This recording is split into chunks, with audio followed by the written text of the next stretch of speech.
Olá, meus queridos, seja bem-vindo à nossa liturgia diária em família. Nossa quinta-feira, dia 12 de novembro. Estamos na 32ª semana do tempo comum. Falta uma semana e alguns pouquinhos para nós começarmos o tempo do advento.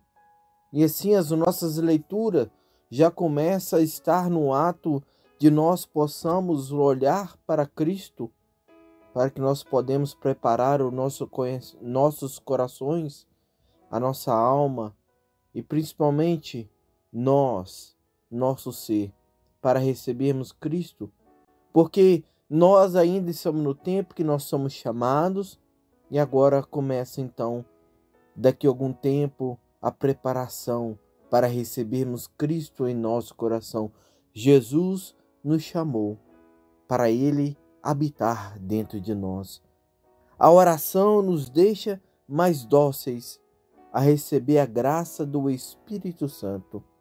E dessa forma, queremos agradecer a todos vocês que sempre estão nos ajudando com as leituras, com as reflexões, aos missionários, a toda a população, a toda a comunidade nossa brasileira aqui de Urso, a todos vocês que se encontram aí, levando também a esse canal da nossa comunidade para todas as pessoas na qual o seu coração, na qual Deus fala a você, para que você possa então levar essas palavras para as outras pessoas. Que Deus vos abençoe e assim vocês estejam mais abertos para a ação do Espírito Santo e assim possamos amar a Deus em tudo que nós fazemos em nossas vidas. Dessa forma, mais uma vez, olhamos para a cruz, colocamos os nossos corações, a nossa vontade, os nossos desejos, neste momento, no coração do nosso Senhor Jesus Cristo. Hoje, sempre queremos agradecer todos os dias também a Nossa Senhora. Mãe, a Senhora sempre está conosco em todas as nossas batalhas neste mundo. Assim, esteja contigo, esteja conosco mais e mais, ó Mãe. E assim levamos as nossas orações. Vinde, Espírito Santo, ilumina os nossos olhos para que possamos dar conta da presença do reino de Deus no nosso meio e principalmente em nós mesmos.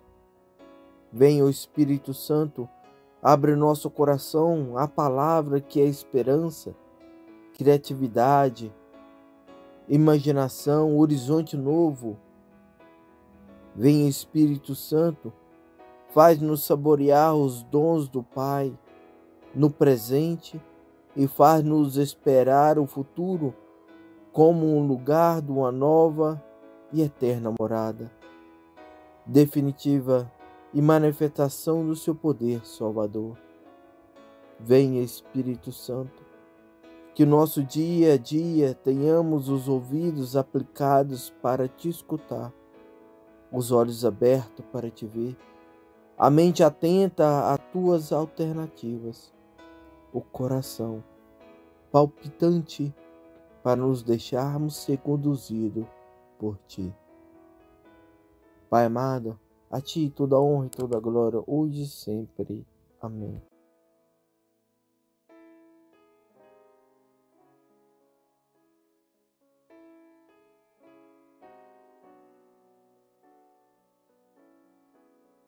Primeira leitura. Leitura da Carta de São Paulo ao Filemon. Caríssimo, grande alegria e consolo tive por causa de sua caridade. Os corações dos santos foram reanimados por ti, irmão.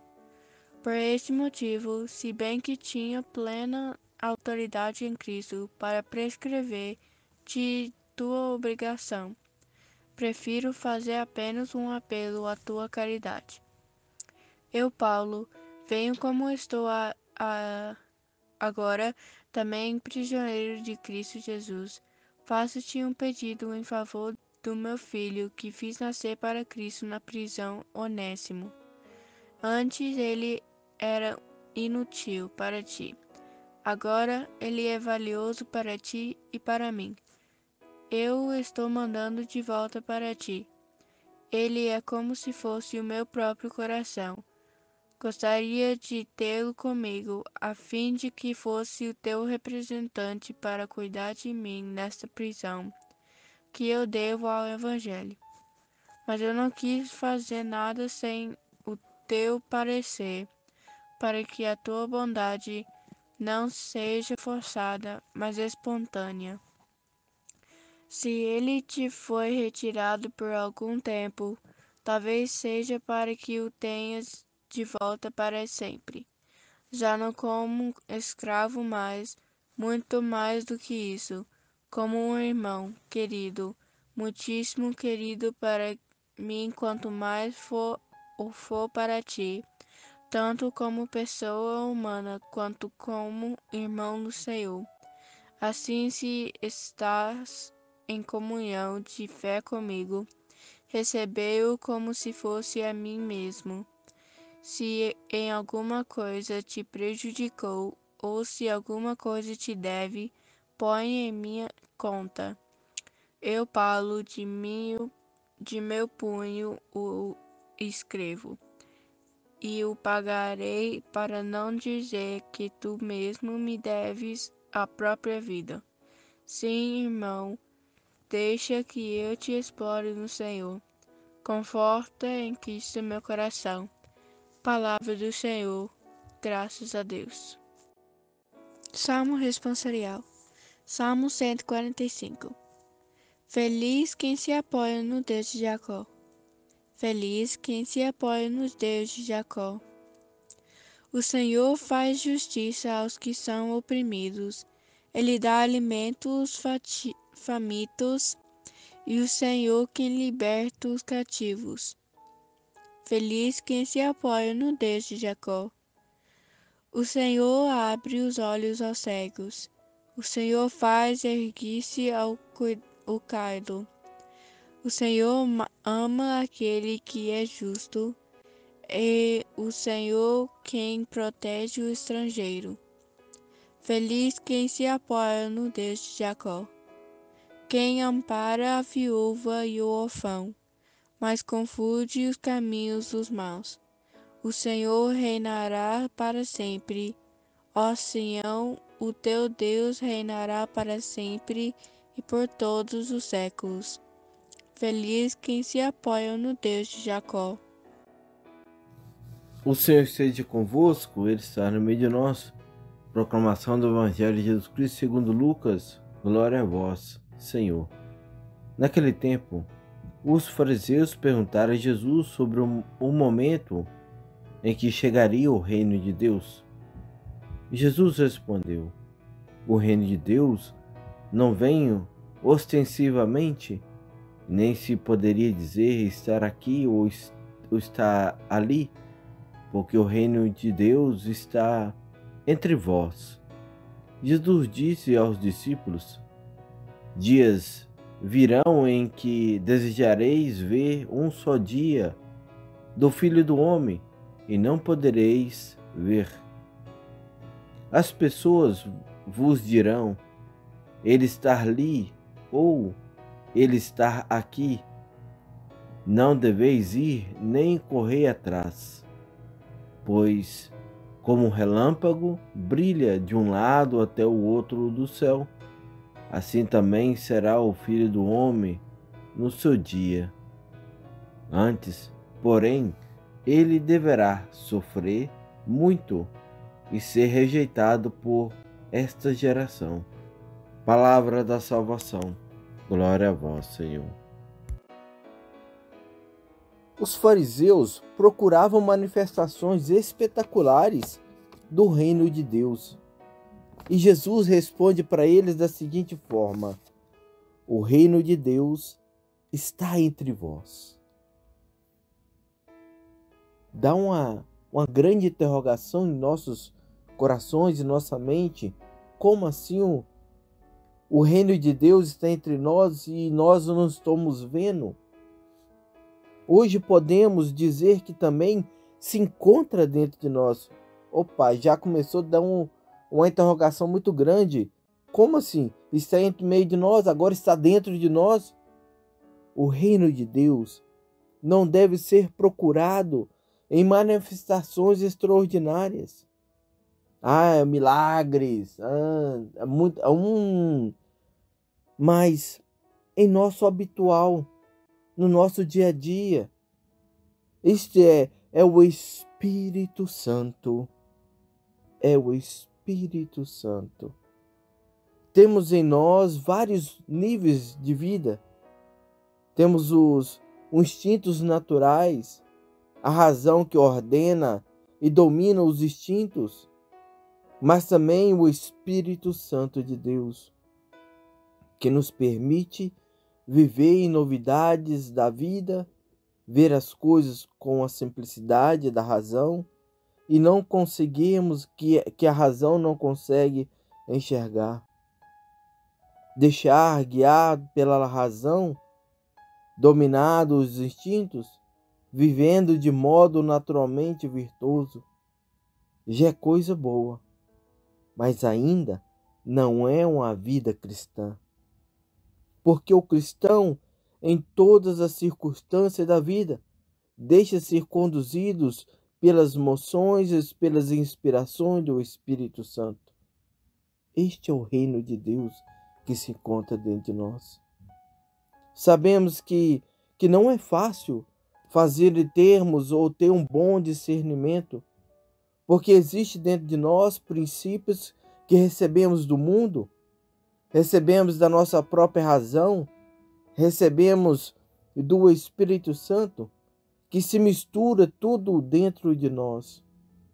É como se nós fizéssemos, como nós fôssemos então um liquidificador, onde se coloca diferente tipo de frutas e juntamente com a água batemos e logo fica pronto esta mistura de fruta com água que dá para nós alguns um suco delicioso. Logo fica muito também difícil então de identificar qual fruta que é essa, qual fruta que é aquela. Peraí, eu coloquei banana, aonde que não tem? É da mesma forma, se encontra dentro de nós todas as vezes que nós pegamos todas as questões do mundo, tudo que se acontece ao nosso redor, tudo que está no nosso pensamento e misturando dentro de nós o Espírito Santo. Então ele fica o quê? Afogado, e fica embaixo de tantas empilhas que a gente mal conhece mais a palavra de Deus, os ensinamentos de Cristo, mal mais a gente já consegue levar os ensinamentos de Deus à frente, porque já tem muitas sujeiras em cima do Espírito Santo, em cima. Por isso, é necessário, em cada circunstância da nossa vida, perguntar a nós mesmos: quer que me leva a fazer isso? Ou que me faz fazer aquilo?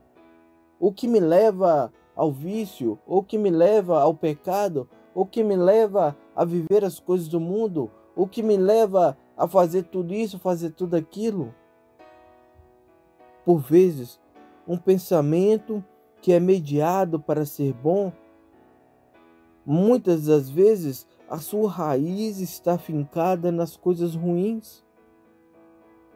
A busca do interesse pessoal, do instinto de vaidade, da ambição, do desejo de uma vida cômoda, vida confortável.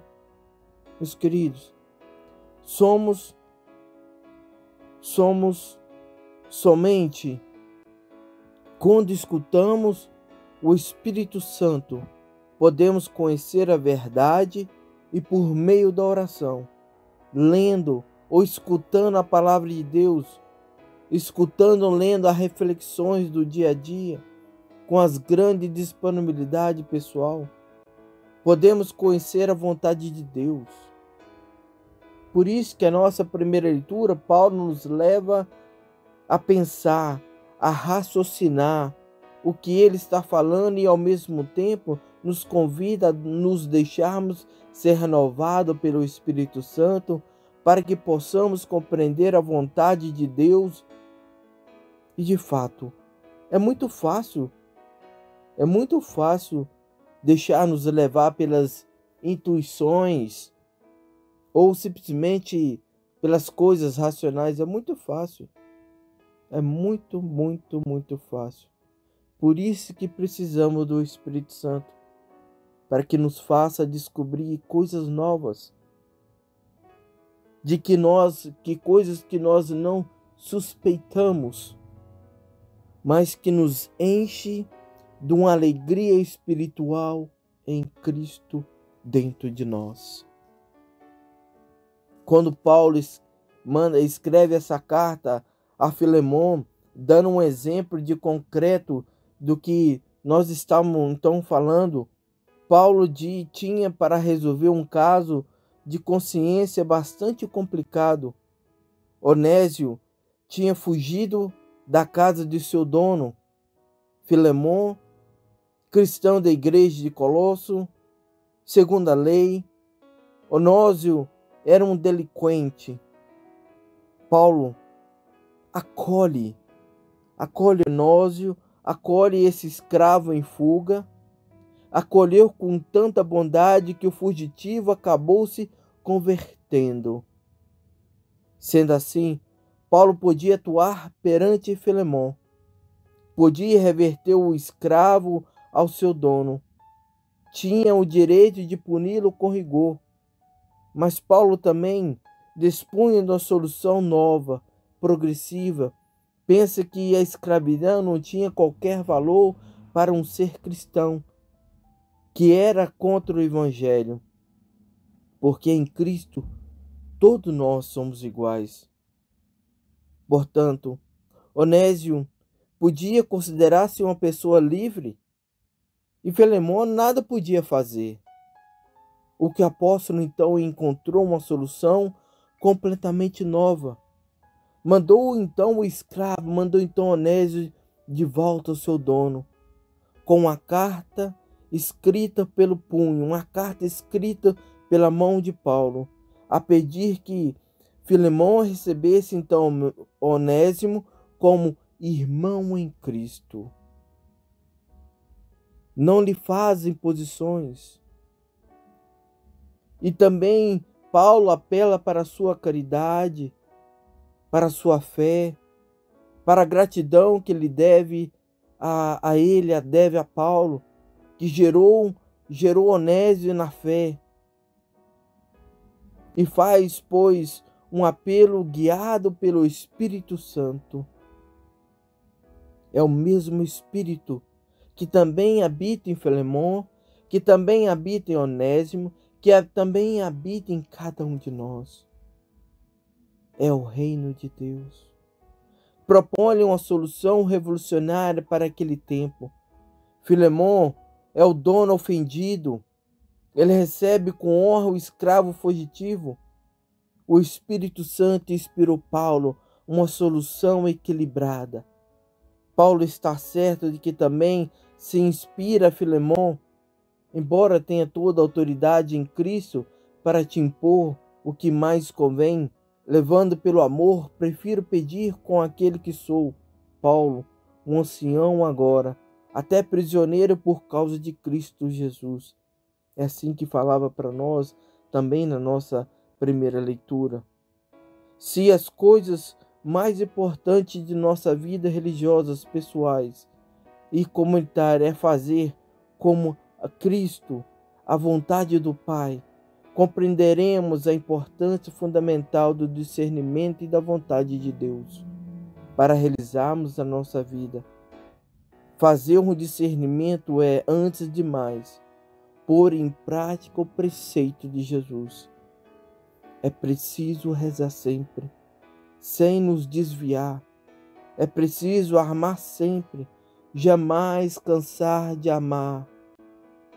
Por isso que a oração é um dos meios para que possamos estar conectados a Deus a todo momento de nossa vida. A oração nos deixa mais dóceis, a oração nos deixa mais alerta, mais atento, mais amoroso, mais carinhoso e receber a graça do Espírito Santo. Assim, nós olhamos para Cristo e falamos: dependemos de Cristo. Nós dependemos do Senhor. Nós dependemos de Ti, ó Pai. Nós nos humilhamos a nós mesmos. Nós nos fazemos pobres de uma liberdade interior que nos torna capaz de captar as mensagens do Espírito Santo. Por isso, havemos de ter um amor solidário em Cristo para dizer: vem, Espírito Santo. Vem, ó Pai dos pobres. Vem, doador de dons. Vem, luz dos corações. Nós não podemos amar a Deus sem acreditar e sem esperar em Deus. Meus amados irmãos, que Deus vos abençoe. Em nome do Pai, do Filho e do Espírito Santo. Amém.